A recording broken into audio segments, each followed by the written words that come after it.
This conference will now be recorded. I call the Willmar City Council meeting for Monday, March 15th to order. Roll call. Mayor Calvin. Here. Councilmember Fagerly. Osmus. Here. O'Brien. Here. Butterfield. Here. Osk. Here. Davis. Here. Plowman. Here. Nelson. Here. 8 present, 1 absent. Please stand for the Pledge of Allegiance. I pledge allegiance To the flag of the United States of America and to the republic for which it stands, one nation under God, indivisible, with liberty and justice for all.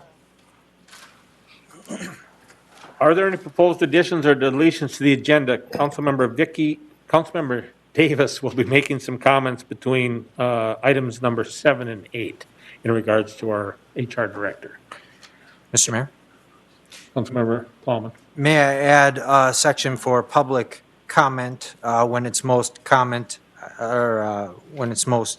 convenient for us, possibly after item number 6? We will place it after Councilmember Davis's comments. So it'll be that's- between 7 and 8. Gotcha, thank you.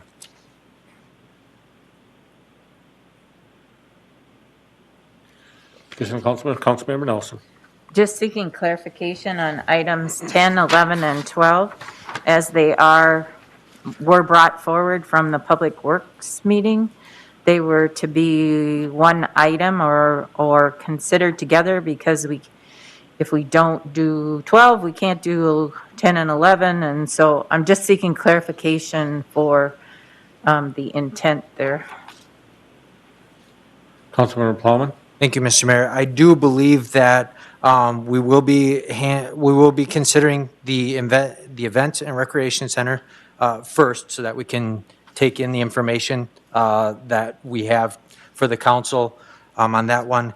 And then a closed session will be considered to follow, and I believe any actions that will be taken as all one action, one motion. Thank you.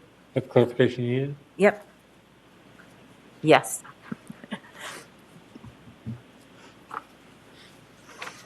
Yeah, I was unaware we're going to go into closed session. It's not on our agenda, so I just double checked the agenda. It's not on there, so. And I had not been told about that. Councilmember Nelson talked to me about it in the hallway between the two meetings, so I was not aware we're going into closed session. If I may clarify, I believe I said the option to have a closed session.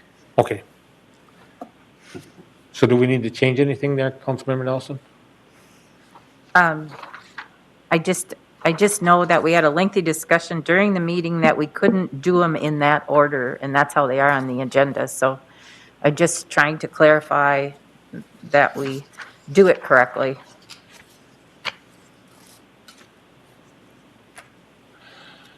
Mr. Christensen, can you provide some guidance? Yeah, I know, members of the council, I think Administrator Gramitz had talked to Janelle about putting the agenda together in this order, and this order, I think, works. I think if you choose to do the bid items first, you could always do it contingent on the agreements. I think one discussion, the presentations actually, I think, exist with the bid items. And so if you want to see the presentations first before you go through the list of votes, I think that would work as well. Okay, I will go back and ask if there's any proposed additions, deletions, or moving of items on the agenda. Seeing and hearing none, I have one item. Councilmember Davis will be making some comments. And then for Councilmember Plowman's consideration is public comment following Councilmember Davis's comments on HR Director Beckman. With that, is there a motion to approve the agenda as amended?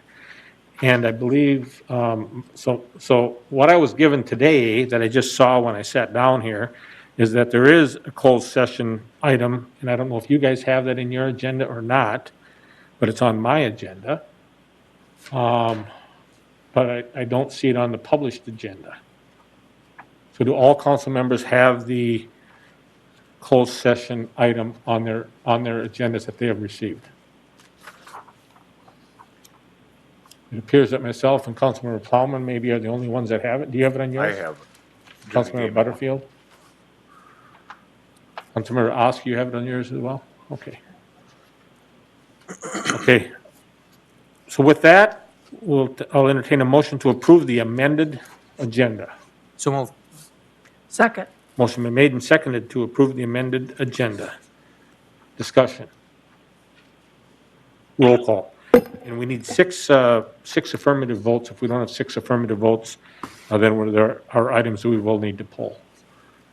Roll call. Councilmember Osmus? Aye. O'Brien? Aye. Butterfield? Aye. Osk? Aye. Davis? Aye. Plowman? Aye. Nelson? Aye. 8 ayes, 7 ayes, 0 nays. That motion passes. Next, we have some comments from Councilmember Davis in regards to our HR Director, Ms. Beckman. I would just like to say that Samantha Beckman, our HR Director, her last day will be March 23rd. And I'm sad because she's done such a great job here, and we will miss her greatly. And I would just like to thank her for all of her hard work. Ms. Beckman, if there's any comments you'd like to make, you can come to the podium. I as well would like to thank you for your years of service. You've brought us a long ways down the path of HR Director. You are second HR Director, and I know that path is not an easy path. And you've handled some very difficult challenges that we've had within the city, and you've handled them with grace and with humility, and also with making sure that the council is making the right things in the long vision for our community. So thank you so much for the work you've done. So not sure if there's any comments you wish to make, but as the mayor, I echo the comments of Councilmember Davis. Well, thank you so much. I didn't prepare anything, but yeah, you make it hard to leave. So thank you very much. It was absolutely challenging, but that makes it exciting too. So thank you very much. Thank you. Thank you.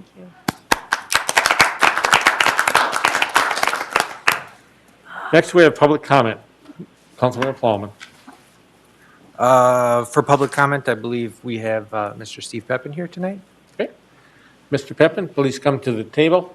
Again, you have 3 minutes. There will be a beeper that our city clerk will tell you when your time is up. Conclude the comment that you're on, but just don't start a new comment. I mean, so if you're in the middle of a sentence, you don't have to stop. You can keep going.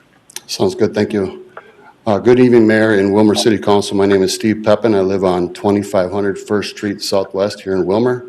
In the past 2 weeks, I've had a lot of meetings, lunches, and coffee with several coaches, business owners, teachers, and leaders throughout our community about 2 different topics. We would like to speak up as a community to the mayor and council to share some perspective, opinions, and ask for some clarifications. First of all, we want to get a clarification when it comes to the city admin job search. I got an email and phone call from our city administrator, Brian, saying that Baker Tilly will screen and include all those from our Wilmer community that want to apply for the upcoming vacant city administrator position. I've also spoke with a few council members and other department heads and leaders throughout our city government. We feel that it is important that the public is made aware of the fact that the applicants will indeed be seen instead of just hearing it in an email.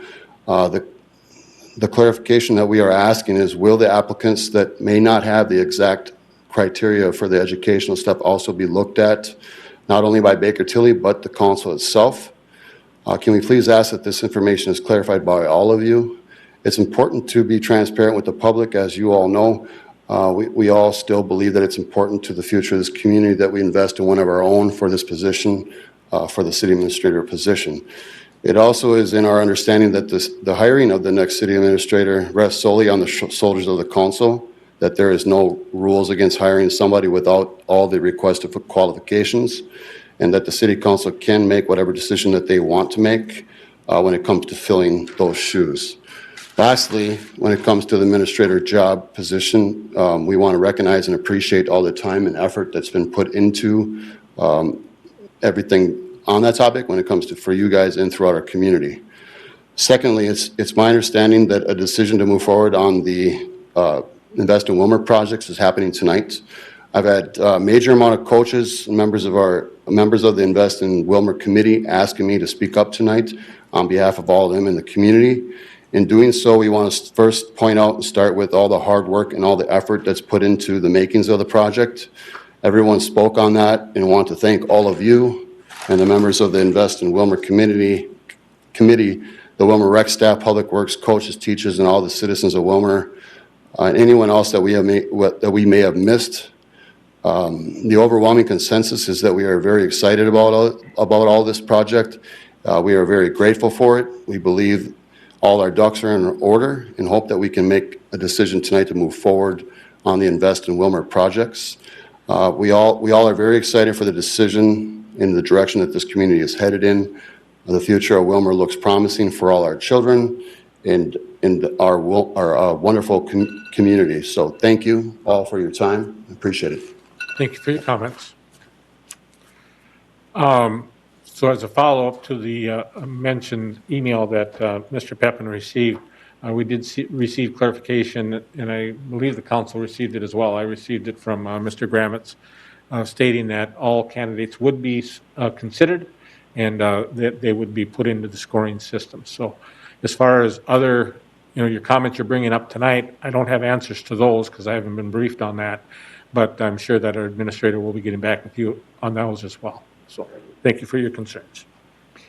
Next, we have an extension of the emergency ordinance exempting signs from the sign ordinance during the local peacetime emergencies. Excuse me, Mr. Mayor. We have not done the consent agenda. I didn't take a vote on that, did I? Roll call for the consent items. No, we need to present them and then do our motion. We skipped over. We motioned to approve the agenda, the amended agenda, and then went right into the other items, so. Thank you for keeping me on task. Sorry. I believe that, so what I'm hearing you say is that we need to do the consent items. Is that correct? Correct. Consent items, Ms. Thompson. Mr. Mayor, members of the council, on tonight's consent agenda, we have for council's approval the city council minutes of March 1st, Wilmer Municipal Utilities Commission minutes of March 8th, Park and Recreation Board minutes of December 16th, January 20th, and February 17th, the accounts payable report of February 25th through March 10th, the annual liquor license renewals, Civic Center special event by on-sale liquor license holder for the Spring Expo, Widsa, Smith, and Knowlting Amendment to Agricultural Services. It's the Swanson Field improvements not to exceed $15,800. Finance Committee minutes of March 4th. Approve the Wilmer Township Fire Contract. Approve Community Center Budget Amendment for the Pen Pals Grant. Approve Parks and Recreation Budget Amendment, the Tobacco Signage Update. The Labor Relations minutes of March 9th. Public Works Safety Committee minutes of March 11th. Approve a police department purchase of 4 squad cars for $37,338.99 each from Atwater Ford. Approve community development pickup purchase for $28,279.47 from Schweeters Chevrolet. Approve groundmaster purchase for $116,470.06 from MTI Distributing. For council's acceptance, a building report for February, the Board of Zoning Appeals minutes of February 23rd, and council's information, an application for EDC Operations Board, Abdullah Awal, investment in Wilmer Board minutes of February 10th.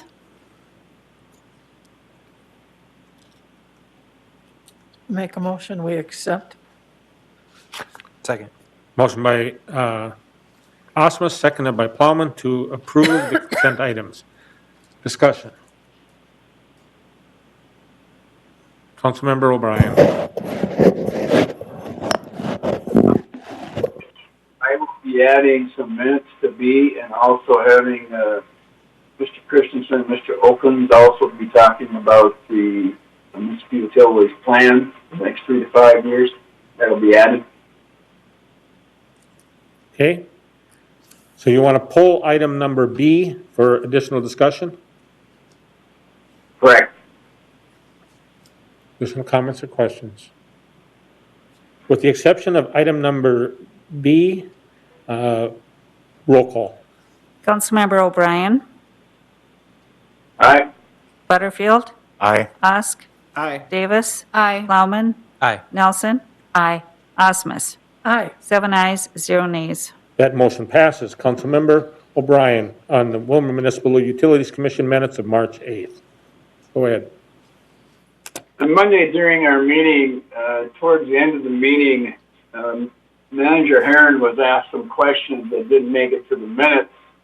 And then after the meeting, Mr. Herron and I sat down and had quite a discussion about the possibility of a plan, a 3 to 5 year plan for the city of Wilmer and municipal utilities. And from that, I talked to Mr. Christensen and Mr. Okens. And at this time, I would like Mr. Christensen to comment on that.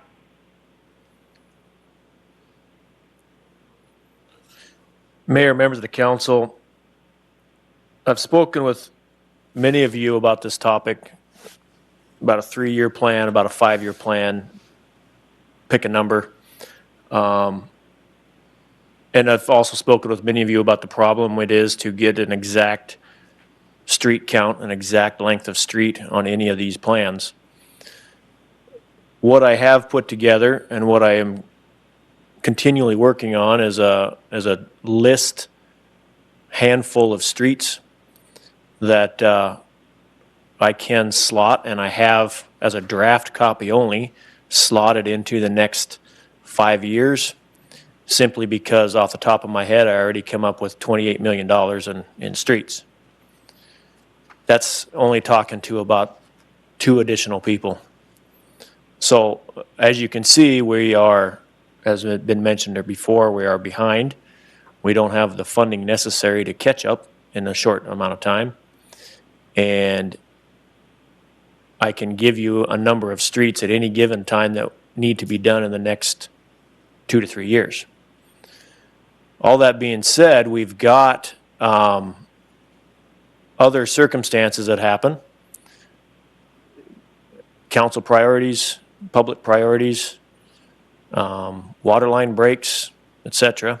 Other projects that come through that end up slotting other streets rather into some of those spots that we thought might be at a different street.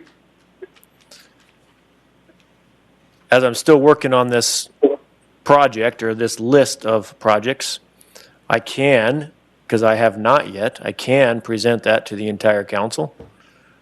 My fear is that it will be taken as this is the only streets we're going to work on in the next 2 years, and we won't look at doing anything else. And I think that's a scary place to be. That being said, I've got it in front of me now. I can email all of you as we speak, and we can discuss them. I've discussed these streets with Public Works staff, and I've discussed it with engineering staff, and to get some very rough numbers on cost estimates. And like I say, slot some of these into the different years. Again, I've already up to $30 million and haven't tried too hard at finding streets. So I'll stand for any questions. We have not worked out financing beyond about $1 million a year for state aid is the only thing, the only additional column I have in there. So Steve does have a copy of this spreadsheet that I gave him, I think, just today. But we don't have, like I say, we have not gone beyond this year for funding options. Councilmember Plowman. Thank you, Mr. Mayor. Well, just to keep it brief, I believe directly after public safety, I believe public infrastructure is probably one of the things of top importance in our city. So I believe that would be absolutely appropriate to put on a public works agenda ASAP to discuss and to evaluate, and then also to propose to the council as a serious agenda item. Mr. O'Brien, do you have, I'm sorry, Councilmember Nelson. I think it's an important subject, but I'm not quite sure about how it fits into approving the minutes that we have in front of us. So I'm just asking for clarification with the minutes that we were asked to approve. From what I'm understanding is that our Public Works Director was asked to prepare a document. He has done that, and then asking for direction, and I believe Councilmember Plowman is requesting it to come to his committee. So I think that's how it fits. Okay, are we going to amend the minutes then to have this in there, or is it a separate subject from the minutes? Well, Ms. Thompson will be recording it as part of this meeting, so it'd be in the meeting. It wouldn't be part of the Municipal Utilities Commission minutes, but it'd be part of our conversation, I believe. Correct, Ms. Thompson? Yeah, the item that was pulled from the agenda was item B, which is the Municipal Utilities Commission minutes. This is part of that discussion, so that's where it will be. And now if we make a motion, we'll be approving the utility minutes with this item clarified. Any other council members? Mr. O'Brien, then you wanted to go to our finance director as well, is that what you had said? I think Mr. Okins, Mr. Christensen just mentioned that he had already talked with them, but Mr. Okins, do you have anything to add? Mr. Mayor, members of the council, Councilman O'Brien is correct. Mr. Christensen and I have discussed it. The council has discussed it in the past. At those levels, it will take a change in the assessment policy, which you, Mr. Mayor, have discussed with the council in the past. It will require an increase in the utility fee, increase in possible property taxes, and increase in other revenues in order to accomplish the levels, and will be discussed as it has in the past during the budget cycle or prior to that if the council wishes. Councilmember Nelson. The mayor was just asking me, Mr. Okins, do we want to add this on to the finance agenda also for this development, or? We certainly can, Chairman Nelson, if that's, we'll provide it, and then as we've done in the past, discuss it and then bring it back at the following meeting for action items. Okay. I guess I'm still uncomfortable with it being added to the minutes, and I would hope that we would go back to the utilities and also include the conversation that we had to correct their minutes or add to their minutes. Councilmember Osmus. Just a clarification from Mr. O'Brien to see if I heard it right. Was this a discussion that happened at the meeting and that wasn't included in the minutes, or was it the discussion that you had after the meeting? Mr. O'Brien. This was both. This was some of the questions about the 3 and 5 year plan was during the meeting. It did not make it to the minutes, and then the rest of it was afterwards. I sat down with Mr. Manager Heron. Him and I had quite a discussion, and that's where we found out talked about the 3 and 5 year plan for the city and the municipal utilities together. Okay. Mr. Scott, our attorney, comments that you wish to make? Yeah, thank you, Mayor, members of the council. When you're receiving the commission's minutes, in this case, you're basically receiving a report of what happened at their meeting. Certainly, I am aware there were some remarks made on the subject that I understand are not reflected in the minutes, but I do not understand, and perhaps the council member O'Brien, who removed this from consent, could clarify his intent. I did not understand that there were corrections needed to the commission minutes, as I believe they accurately reflect the official actions taken by the commission, but rather this was more of a discussion item that was prompted by that meeting that will lead to independent follow-up through the city committees, it looks like. And if that's the case, I don't believe there's any actual alterations to the minutes required, but I would, I guess, defer to the council member O'Brien on that point. Yeah, I would say we don't need to do any alterations to the minutes as well. As part, like you say, it led to the discussion that did not show up in the minutes, so that's why we brought it up. So the discussion for Mr. Hutchinson and Mr. Okins could happen, yes. Additional discussion. That makes sense. Okay, so what I'm hearing being said, and let me make sure I've captured this correctly, Councilmember O'Brien, is that this was a conversation that happened and that he would like to see our committees work on it. So it's not a correction to the minutes, it's just an action item for our committees to work on. And I believe that Correct. Councilmember Plowman addressing that and moving it to his committee handles that piece. So I think that's the intent. Mr. O'Brien, Councilmember O'Brien, would you want to file that item on consent? How do you want me to word this, Mayor? You just make a motion to approve consent item B, and then it would take a second and a roll call. Okay. Make a motion to approve item B on the consent agenda. Is there a second to that? Second. Motion been made and seconded to approve consent item B, Wilmer Municipal Utilities Commission minutes of March 8th. Discussion? Roll call. Councilmember Butterfield, Aye. Osk, Aye. Davis, Aye. Plowman, Aye. Nelson, Aye. Osmus, Aye. O'Brien. Aye. 7 ayes, 0 nays. That motion passes. Next, we have the extension of emergency ordinance exempting signs from sign ordinance during local peacetime emergencies. Ms. Swedberg. Mayor, members of the council, the first emergency ordinance on your agenda tonight is to extend the emergency ordinance that temporarily exempts temporary signs from the sign ordinance provisions and requirements. As we have seen in the past, these emergency ordinances by charter are good for 60 days, and then we come back with an extension. Administrator Grommet had asked for some numbers on what the effects of these emergency ordinances are at this time in relation to COVID-19. I looked back over the past 5 or 6 years of temporary signs in this particular case, and the city sees about 30 to 40 temporary sign permits every year.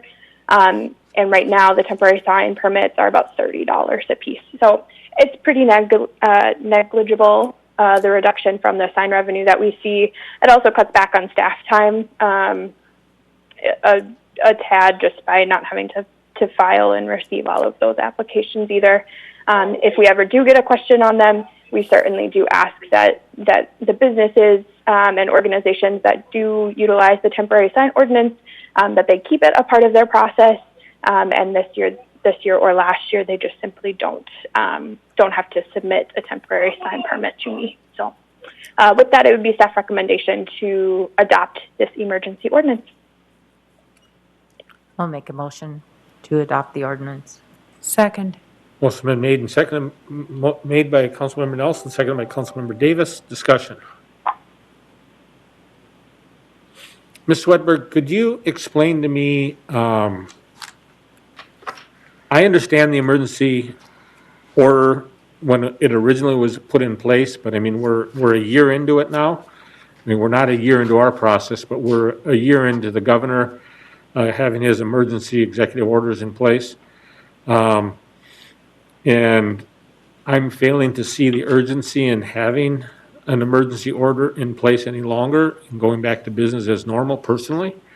I'm certainly willing to stand for whatever the council wishes, but it appears to me that, you know, the emergency side of it is probably diminished dramatically. With 30 applications on an annual basis, it doesn't appear to me that it's overwhelming of staff to process these. And I mean, I'm all in favor of it, but I'm not in favor of keeping these emergency ordinances keeping going personally. I mean, I was fine with the last ones we did, but I guess I'm getting a little bit to the end of my rope. I'm a little tired of wearing masks, and I'm a little tired of executive orders. So, Councilmember Nelson. I thought this just related to how we set it up, that we had to extend it for another 90 days. If we want to keep it in place. If we don't want to keep it in place, then we don't approve it. Okay. So you certainly, if you want to keep it in place, then you need to do it. That's correct. Additional comments? Roll call.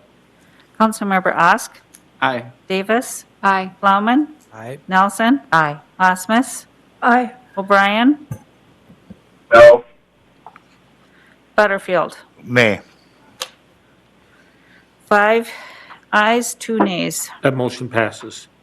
Next, we have extension of emergency ordinance allowing for commercial use of, Robert has his hand up. I'm sorry, Mr. Scott, our city attorney. Thank you, Mayor, members of the council. Because it's an emergency ordinance, there's a higher vote required to pass it. It's actually 6 council member votes that will hold true for your next emergency ordinance as well. So if the vote was 5-2, that motion would have failed under the charter. Okay, I wasn't aware of that. I knew the consent had to have 6, but I didn't read that one needed it as well. And just a clarification on some of those forms. I think the wrong council members are listed on the bottom of the form. Which forms?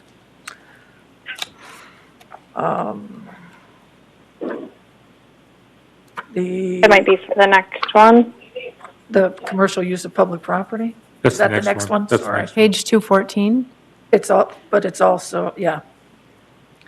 I was flipping through on page, yes, 214. And there was another one too. And that can be fixed, but just so that we're aware of it.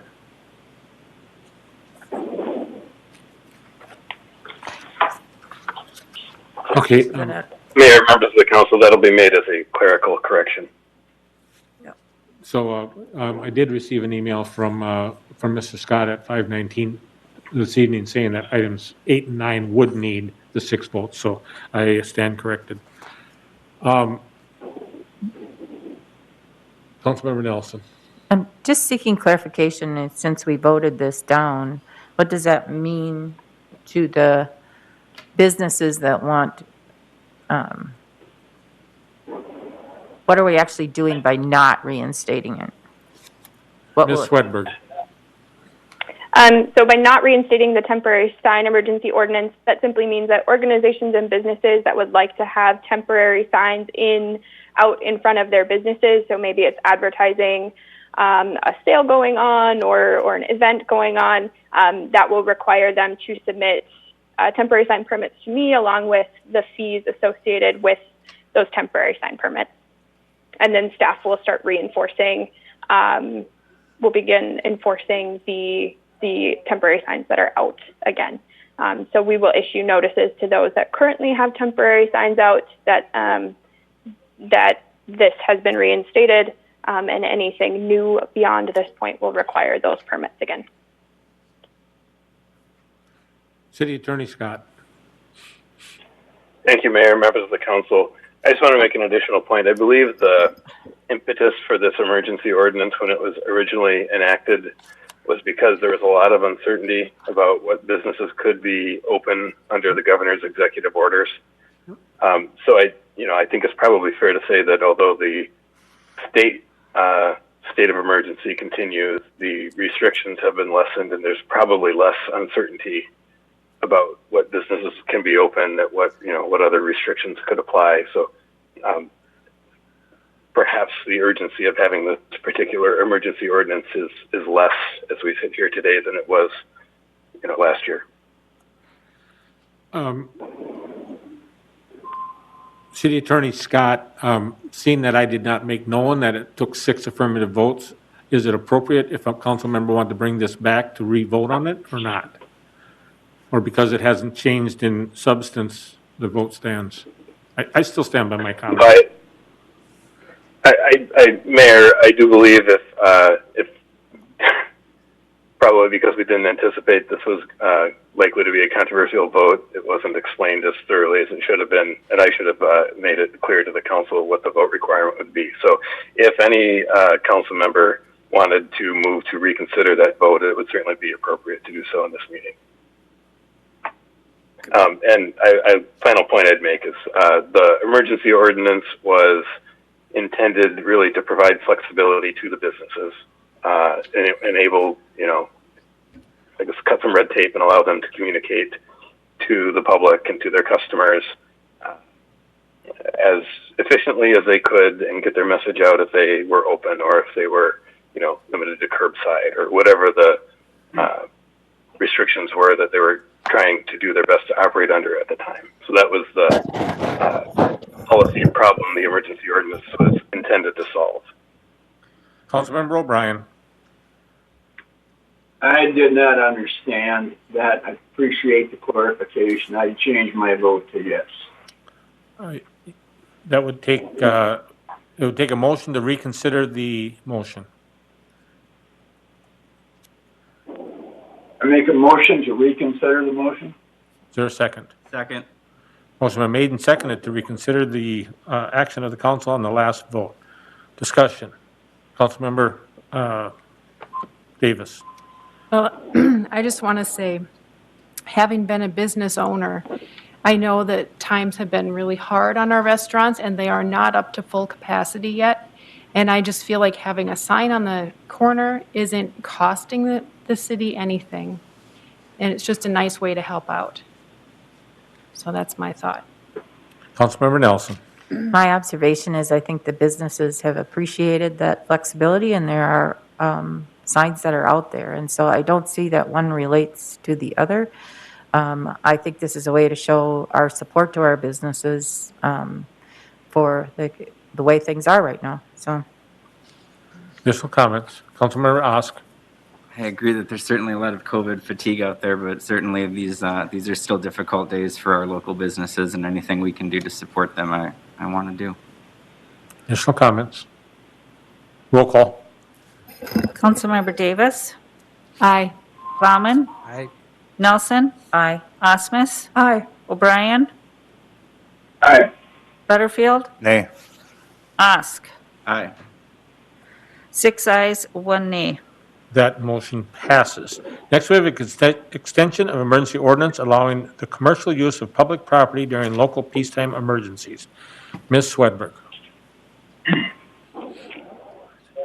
Mayor, members of the council, the next emergency ordinance on our agenda is going to relate to the use of public right-of-way for restaurants and those selling food and beverages outside.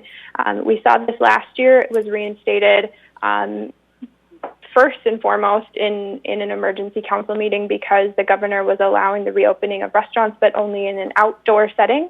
And this allowed us to empower the businesses to use as much of that right-of-way and outdoor space as possible in front of their businesses.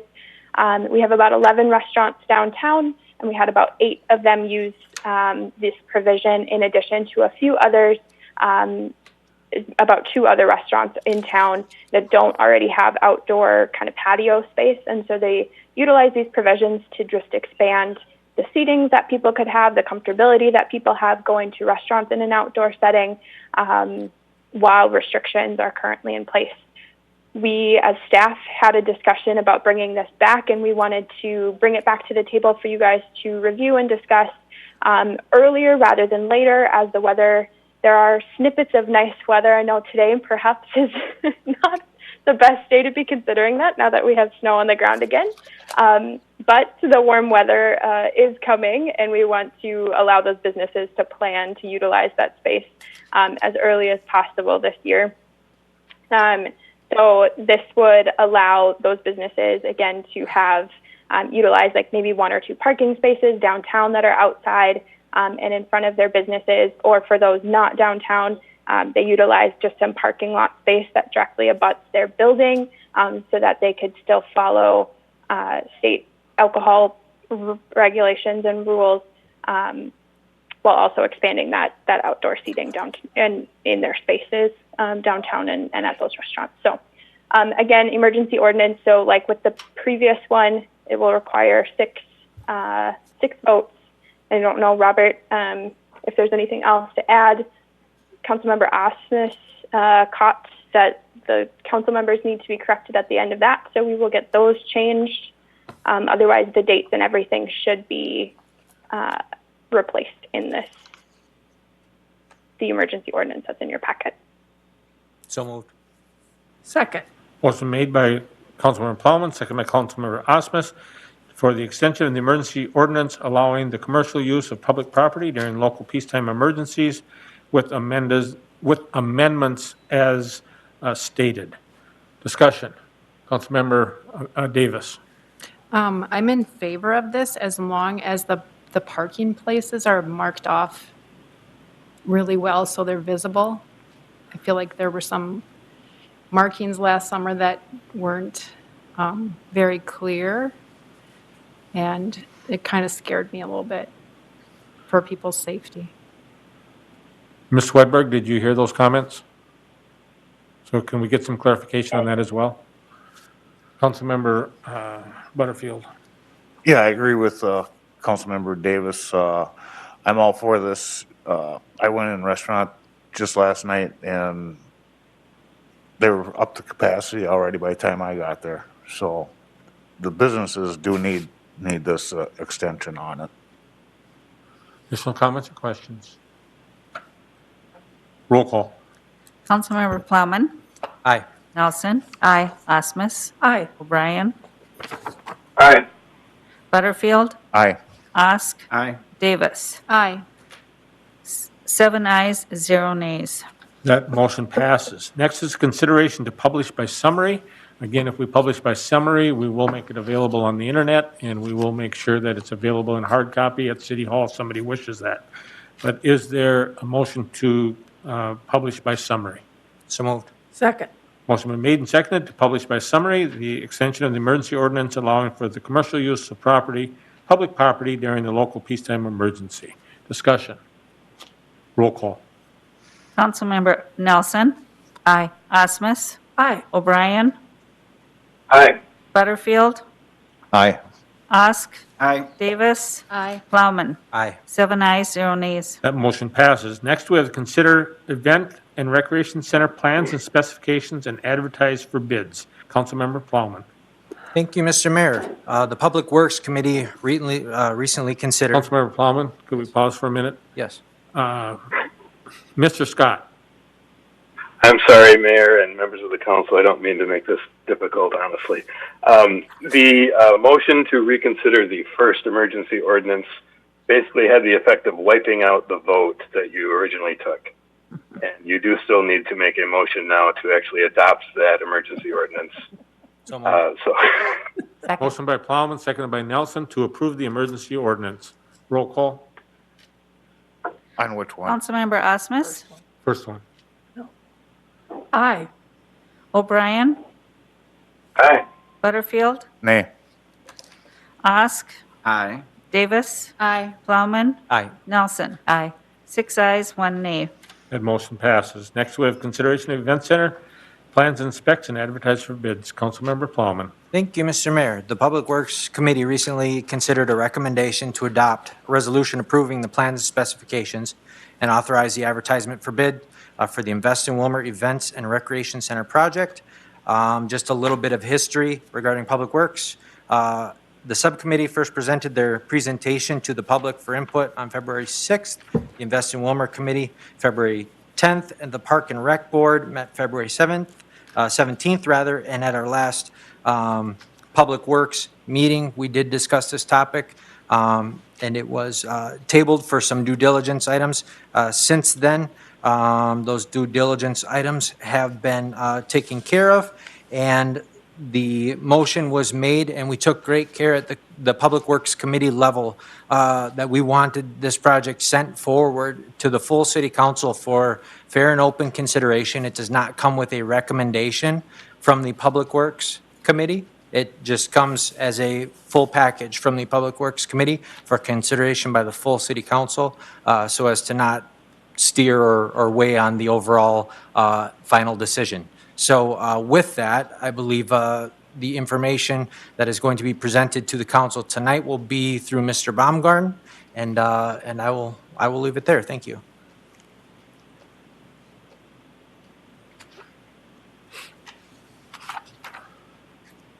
Good evening, Mayor, member of the council. Tonight before you is going to be the presentation from the LSE architecture firm. Also on the call tonight we have Gretchen Ottness. She is the chair of the subcommittee. The group has worked really, really hard on developing a plan that would be suitable to have for the events and rec center. At this time, I just would like to introduce Chris Labs and the team from LSE to go over the PowerPoint presentation. Cody, if you can make the LSE presentation the presenter, and they can get on with the PowerPoint.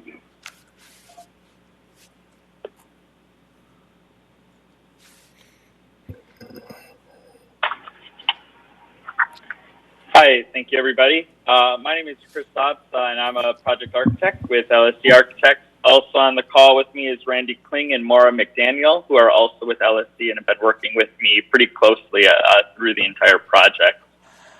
So this is the Recreation and Event Center. As Rob brought up, this has been really a team effort through the committee and then through all of the other committees that it's moved through. So I thank you for allowing us to present.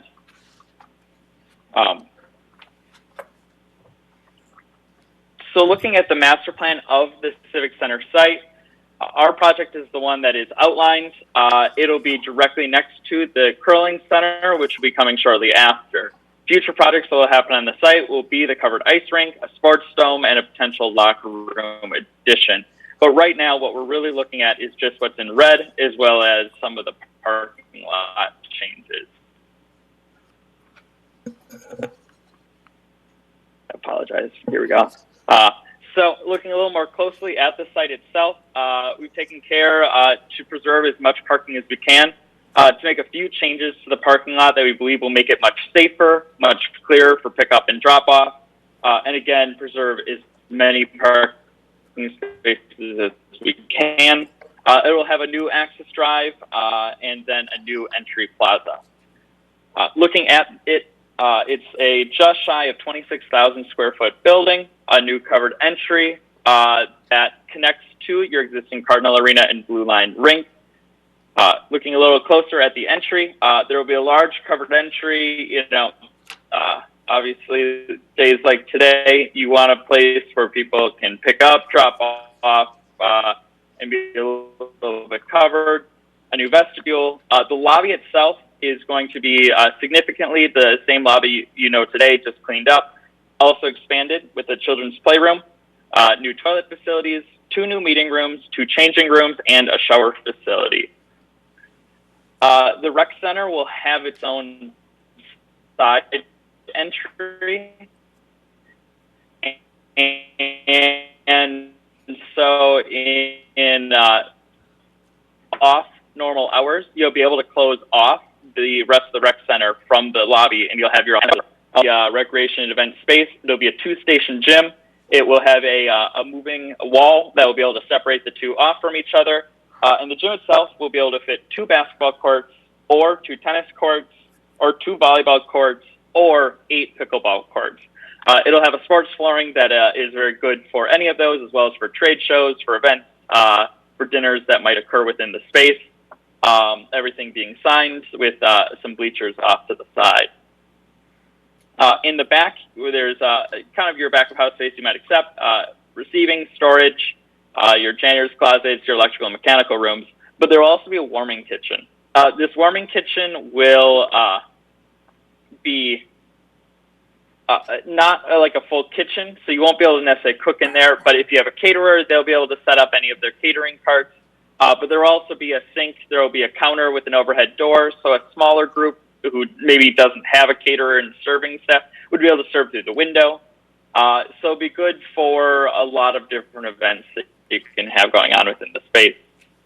To the north of it, you'll have the pre-function space.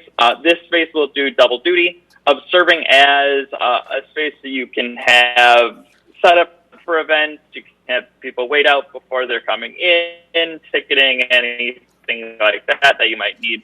It also will be your connection to the curling club, connecting the current lobby to this curling.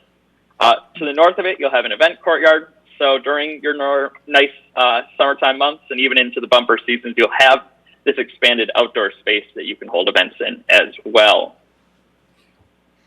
Taking a look at the outside of the building, the entry is popped up a little bit. So, this is going to be at times the front door to Wilmer. There are people who are going to only come to this building and nowhere else. So we want to make sure it's clear. It's easy to get to. There's one door to go to any of the arenas, so there's no confusion, no running around. The front of the building itself, you'll have this large wall here that I'll talk about in a minute that will let light into the space.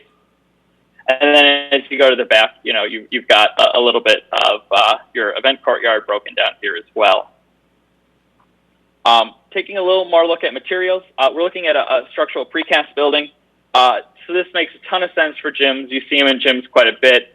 But it is a sturdy material for a lot of other types of construction. And since it's primarily a gym, it was a no-brainer for us to use this again. It's going to be tinted. It's going to have some texture to it, not necessarily the diamond pattern you're seeing here. But it'll start to break it down. It's not going to look like we took a sidewalk and tilted it up. And so it really is a robust material. It'll be around for a long time. It doesn't have a lot of maintenance. It'll be a really good fit for this project. We also have metal panels. These they'll be red. So you'll really have this kind of color and pop to the building. And then we're going to have glass, obviously, and then a translucent wall panel. And this is what we'll be looking into the gym. So if we go back, you look at this area, this bottom row here will be clear. So people walking up will be able to see into the event space. Parents picking up their kids will be able to kind of see the end of their practices. But up above, we're going to have this translucent wall. This helps filter the light. So for a lot of times of the day, you might not actually need any lights going on. We've designed it in a way that it's engineered to throw light further into the space than glasswood, but also control how much light gets in so that your morning events, it's not so bright in there that it's unusable. The other benefit of it being that it has insulation in it, so it performs a lot better than glasswood, which keeps your heating and cooling bills down. So this is taking a look at a couple of renderings for what the front of the building will look like with the precast panels, the red metal, a bench entry, really clear signage. And then looking back a little bit at the larger context of the site.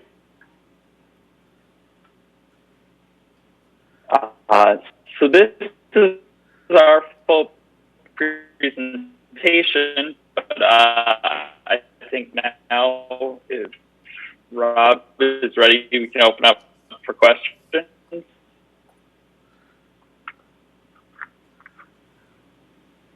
Thanks, Chris, for the information, the PowerPoint and everything.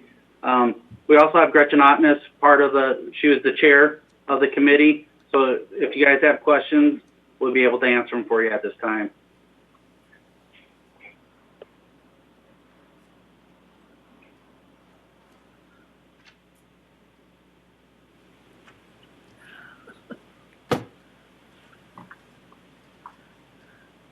Mayor.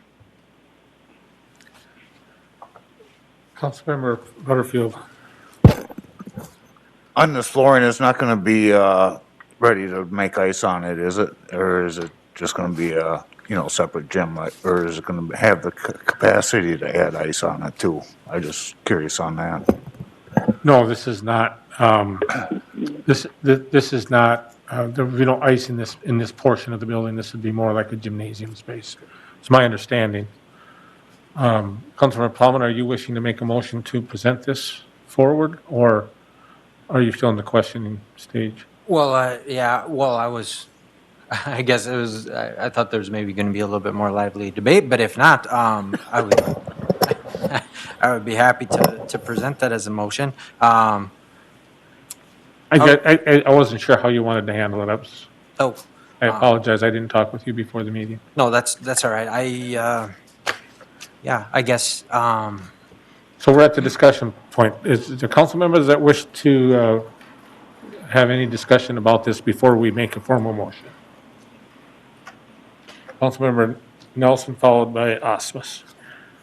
I'm struggling a little bit with the conversation that we had during our work session and prioritizations and not wanting to slow things down, but at the same time recognizing that the financial information that was shared may not lend itself to be able to doing everything along with stormwater. And so in light of the conversation that we had before, I guess my question right now, and I'm sorry to say it, is are we ready to make this decision in light of what we talked about before and asking for additional information on community center and city hall? And so this group has worked very hard, and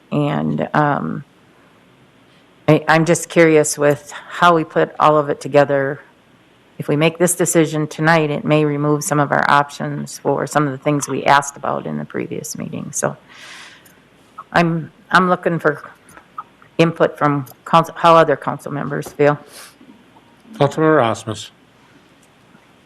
I feel like we can go ahead and at least get some bids, so we at least have an idea what the cost is going to be.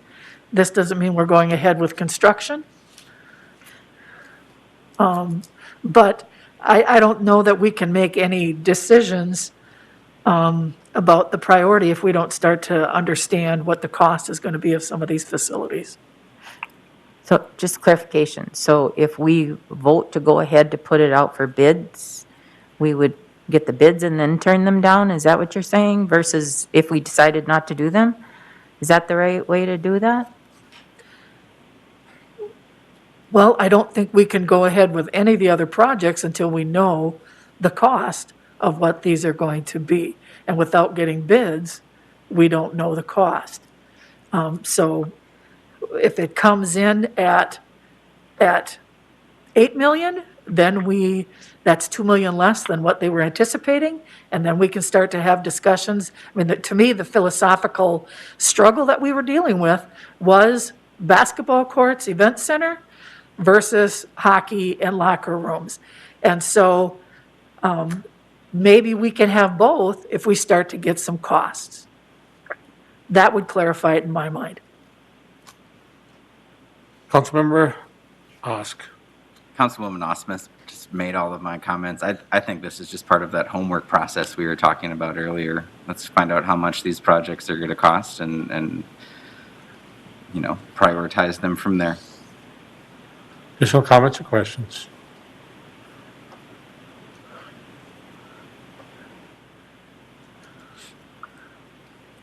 Councilmember Plowman, I would be in favor of some type of direction from yourself as the presenter of the agenda item.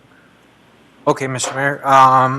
Yeah, considering that discussion of this topic seems to be where it is, then I would say it'd be a good time to consider a motion. So I would enter the motion approving the plans and specifications and authorizing the advertisement for bid for the Invest in Wilmer Event and Recreation Center project. Second. Motion made by Councilmember Plowman, seconded by Councilmember Osk to consider or to move forward with the Events and Recreation Center plans and specifications and advertise for bids. Additional comments or questions? Gretchen, would you like to make any comments? Oh, man, I'm having trouble tonight. Sure.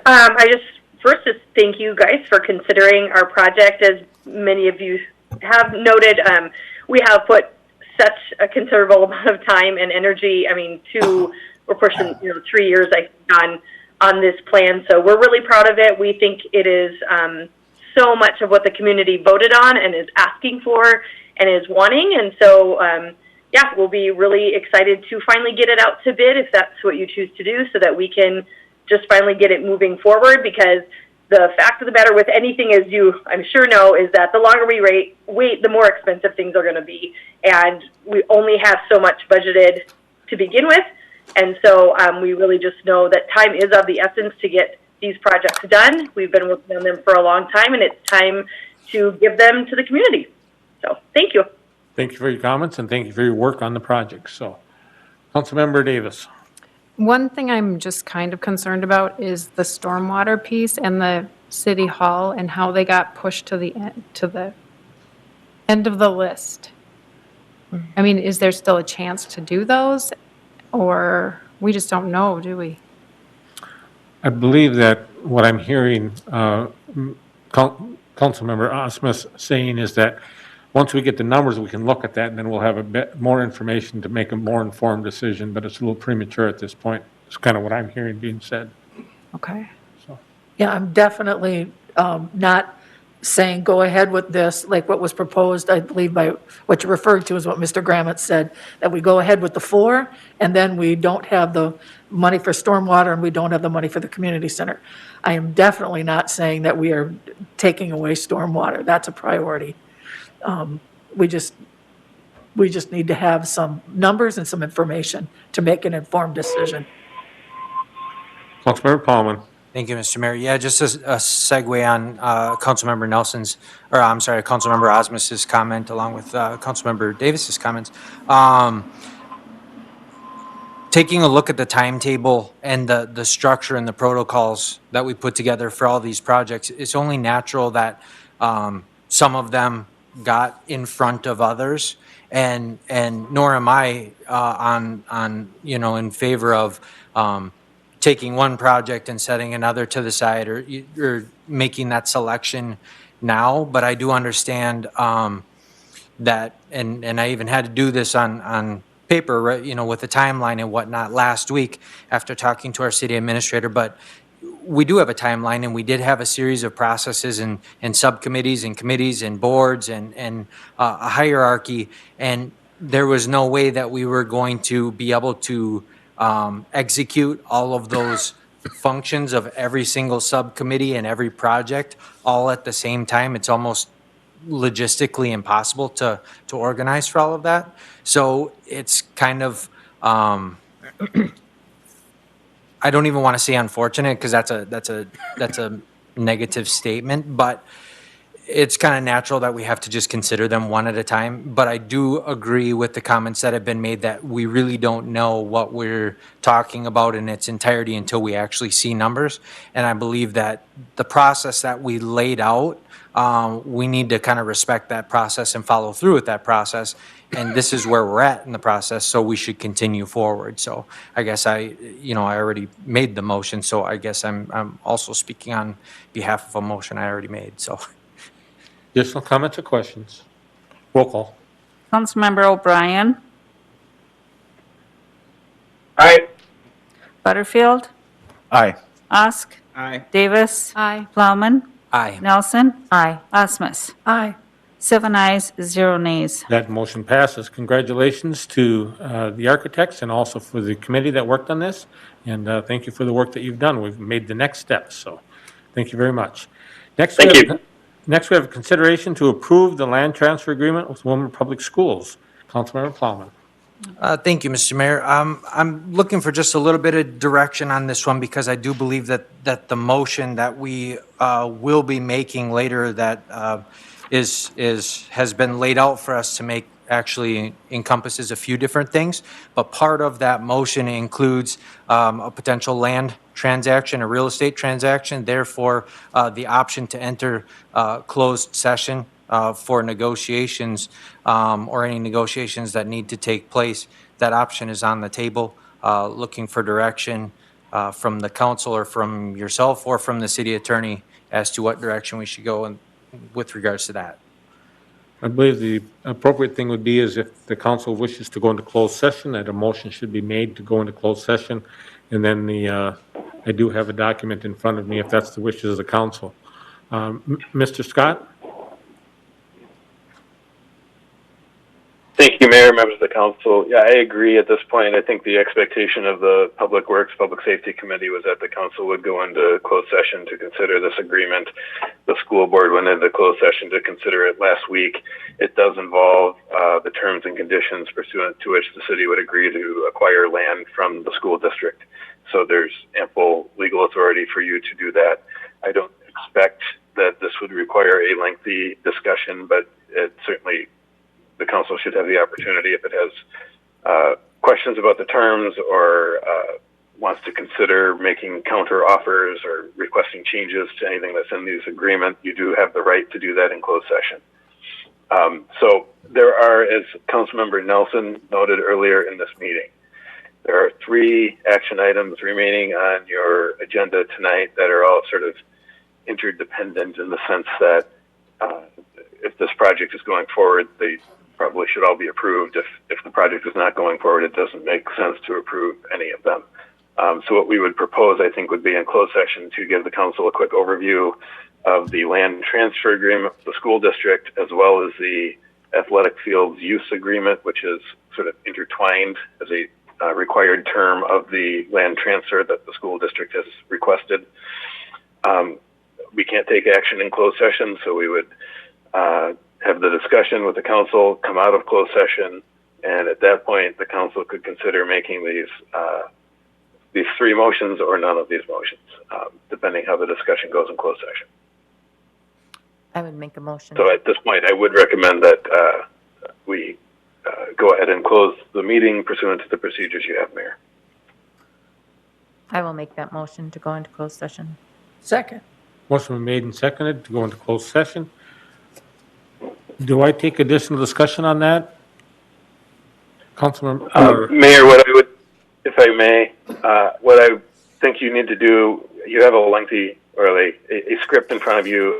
I don't think you need to read all of it. What you need to do is identify the property that will be discussed in the closed session, which is referenced by parcel ID number in the information you have, and the statute that authorizes you to go into closed session. Okay, but I don't need an affirmative vote from the majority of the council, correct? No, in this case, I would recommend taking that vote. Roll call to go into closed session. Councilmember Butterfield, Aye. Osk, Aye. Davis, Aye. Plowman, Aye. Nelson, Aye. Asmus, Aye. O'Brien. Aye. 7 ayes, 0 nays. Okay, we are going into closed session.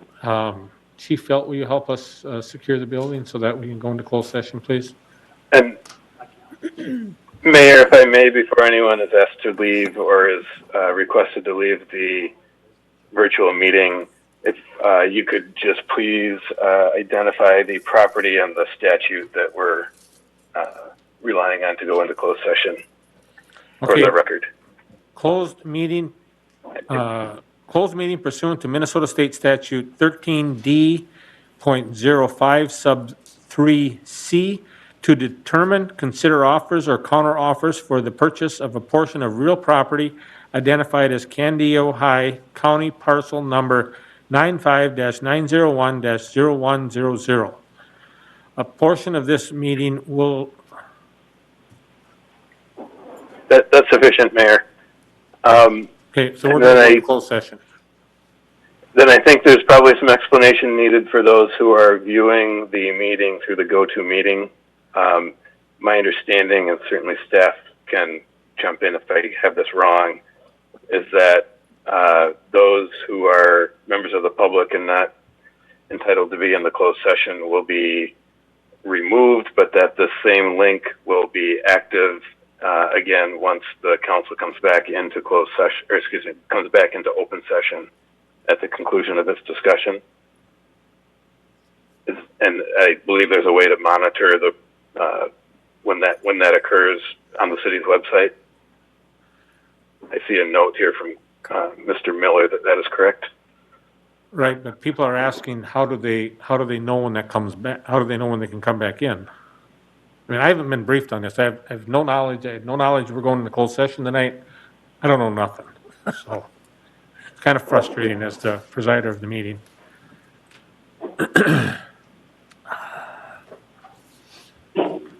How do they get back in? I think there's a separate link. Mr.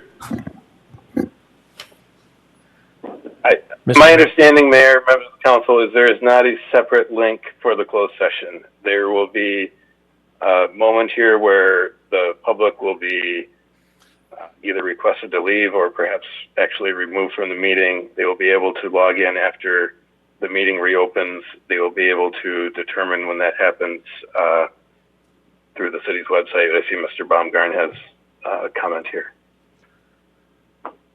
Yes, I can send a text message out to the, Dana, who's the architect from WSN, and the two co-chairs that are part of the rec fields meeting. So I can let them know when we're back in, and if people want to, I can send an email out to the Tribune saying that we're back in session as well, because I believe that's who we have left on the meeting.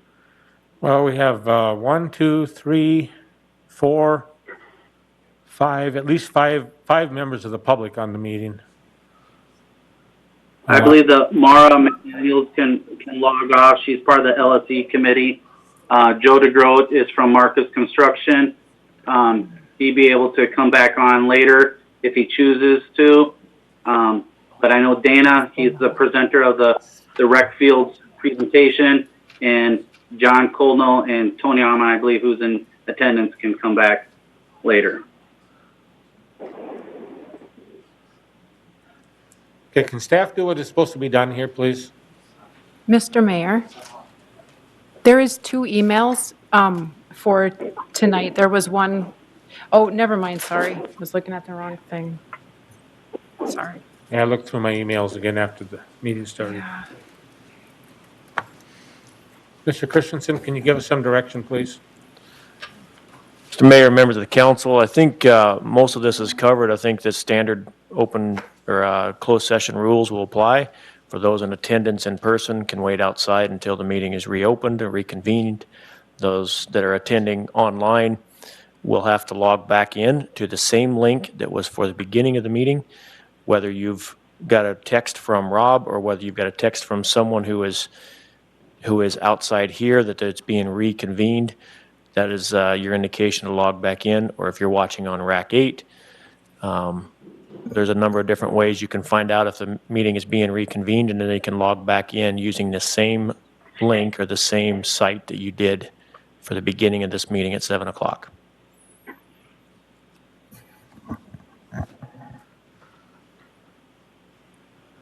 So do I just go to the next item now then? Is that what I do? This conference is no longer being recorded. Cody has to.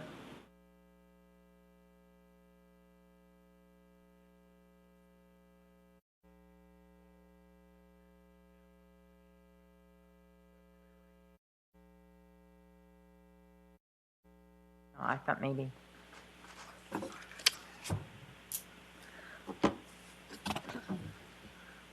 This conference will now be recorded. I will now entertain a motion to reopen the meeting. So moved. Second. Motion made and seconded. We have reopened the meeting. Councilmember Plowman, could we consider the recreation field plans and specs in the presentation, please, instead of the land transfer and athletic fields first? Yes, Mr. Mayor. Public Works forwarded for consideration by the entire council the recreation fields plans and specifications in the advertisement for bids by the local Invest in Willmar board.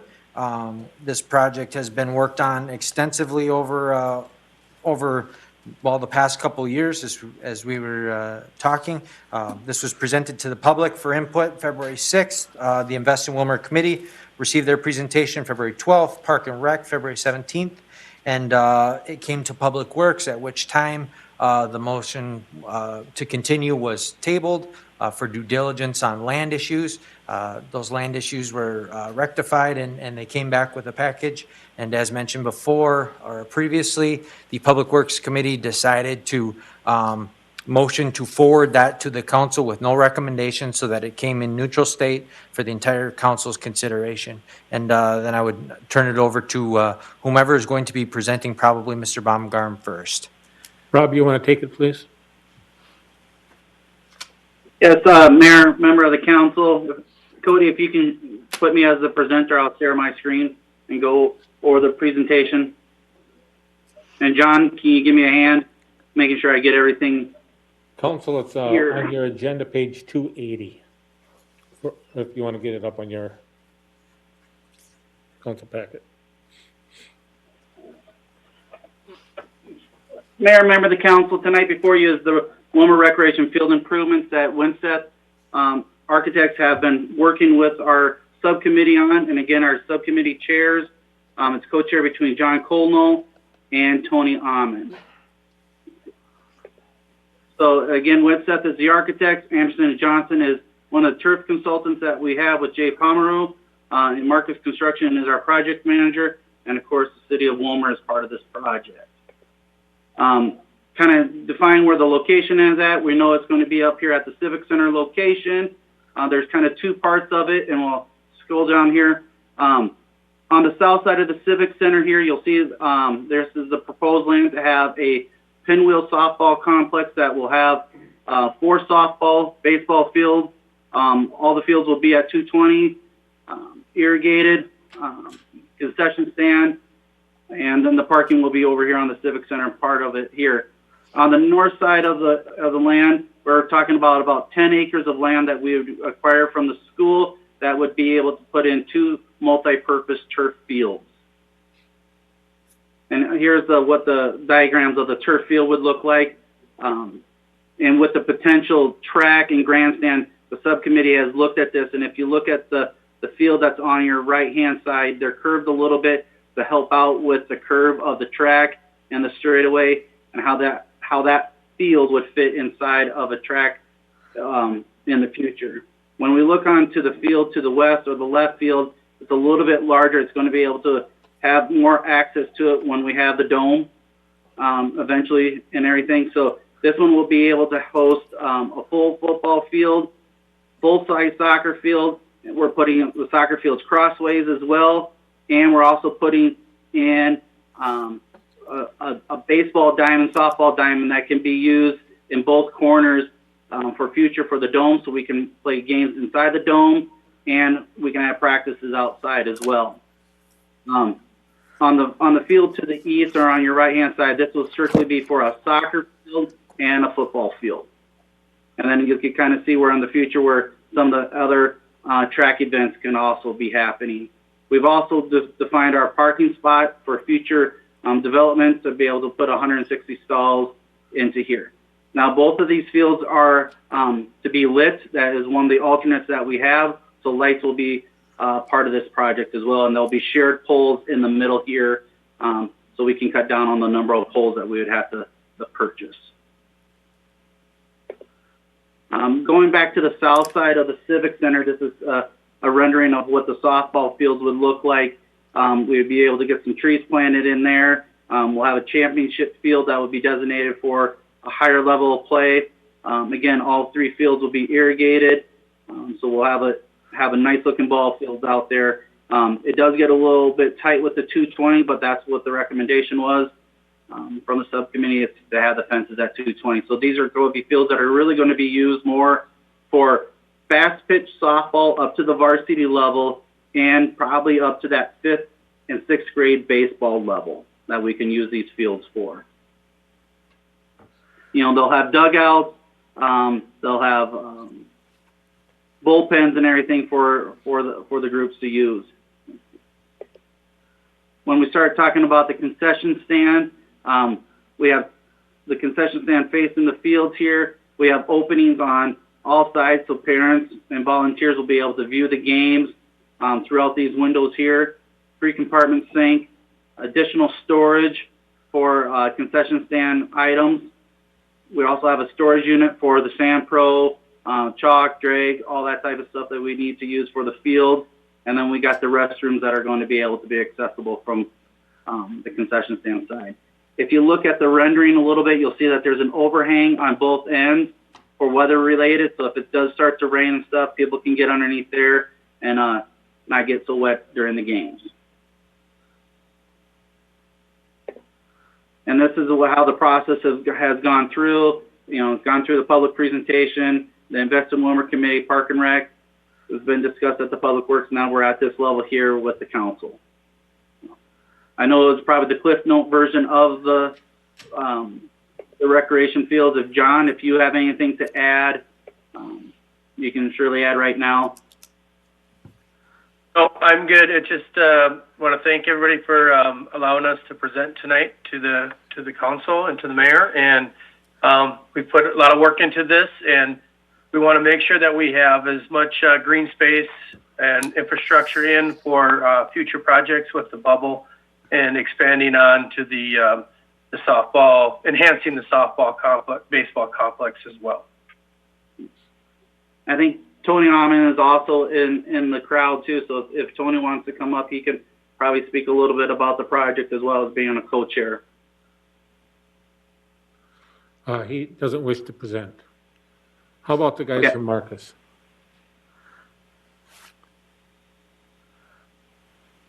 Did he drop off? Joe, He's still there.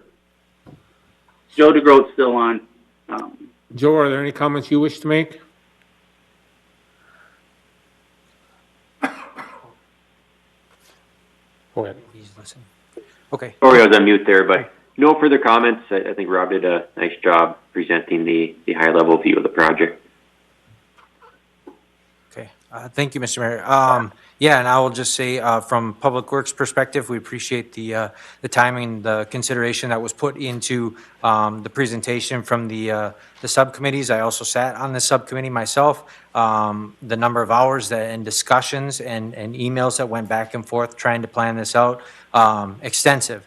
And I can tell you that everybody there that was participating in the discussion, the planning process, they're community people. They're talking community. How are we going to better this community? What are we going to do to propel our community into the future and provide the community with great amenities? So thankful for that. With that, I guess I would like to make a motion. I'd like to make a motion entering into a resolution approving the land exchange agreement with Wilmer School District 347, including the stipulations previously noted by our city attorney, Mr. Scott. Mr. Scott, do you want to spell out those provisions? I think we have to spell them out. Okay. Don't we have to spell them out? Yeah, Mayor, members of the council, since the discussion in closed session is concluded, I would just say that as I understand the motion made by Councilmember Plowman, it would be to approve the land transfer and use agreements with the condition that a provision be added to the land transfer agreement that in the event the city council elects for any reason not to award a construction contract on this project, that the land transfer agreement and use agreement would obviously be null and void. As Mr. Scott read it, that is correct. So we have a motion. Is there a second? Second. Seconded by Councilmember Nelson. Motion by Councilmember Plowman, seconded by Councilmember Nelson. Discussion. Councilmember Osk. Can you restate the motion? It was the approval for, or the process to send out for bid included in it? Okay. Separated. All right, thank you. Yeah, the motion is to consider approval of the land transfer agreement with Wilmer Public Schools and consider athletic field land use agreement with Wilmer Public Schools. So there's, those two are included in the motion as amended. There's a discussion. Roll call. Councilmember Osk. Aye. Davis. Aye. Plowman. Aye. Nelson. Aye. Osmus. Aye. O'Brien. Aye. Butterfield. Aye. 7 ayes, 0 nays. That motion passes. I also want to thank the people that have worked on this, and it's a great project, and it's nice to see it moving another step forward. Councilmember Plowman. Thank you, Mr. Mayor. I would like to now enter a motion, actually a resolution approving the plans and specifications and authorize the advertisements for bids for the Invest in Wilmer Recreational Fields project. Second. Motion been made and seconded. Discussion. Councilmember Butterfield. On this dome, have we figured out on how we're gonna maintain it, where we're gonna get the money to keep on maintaining it for the one they want to put over it? Councilmember Plowman. The dome is not a part of the project at this time. Okay. So comments? Additional questions? Roll call. Councilmember Davis. Aye. Plowman. Aye. Nelson. Aye. Osmus. Aye. O'Brien. Aye. Butterfield. Aye. Osk. Aye. 7 ayes, 0 nays. That motion passes. Tony, I want to thank you. I remember the first conversation we had down at Vicki Davis's coffee shop when you brought this idea to us, and you said, you know, Marv, what do you think about this? And I believe it was you and Matt Dawson and Mr. Knoll. And we kind of brainstormed around it, and I think it sat there for a little while. And then we put a committee together that former council member Alvarado served on with you. And then we went to the local option sales tax project. So it was a multi-phase, multi-year step process to get it to the point where it is tonight. And thank you for sticking with it. There's a lot of work that you put into it. I know you do a lot of volunteer work for the community, and I appreciate that in addition to the practice that you have here in town. And we're very, very appreciative of your dedication and vision to make things work. So good job. Thank you very much. Really do appreciate it. So, John, you as well. You were at those conversations too. You may have missed a meeting or two, I have to say it. That was all in fun now. Okay. Yeah, I know. Little kids. Yeah, kids make it a little tougher, so, yeah. Yeah. Okay, thank you very much. We got those projects moving forward.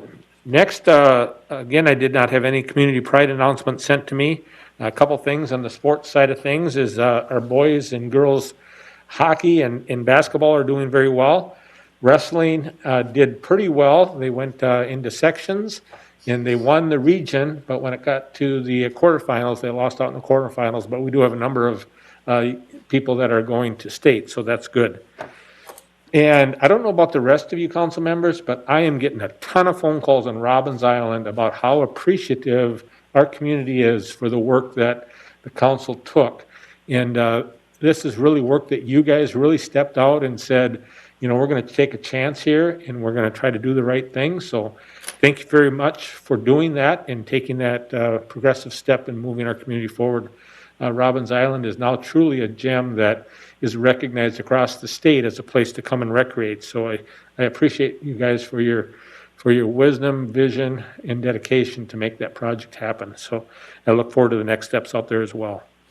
With that, I'll go to community council meeting announcements, public works safety. We will be meeting this week, Wednesday the 17th, 4:30 p.m. Okay, finance. We will be meeting on Thursday. No. Oh. No.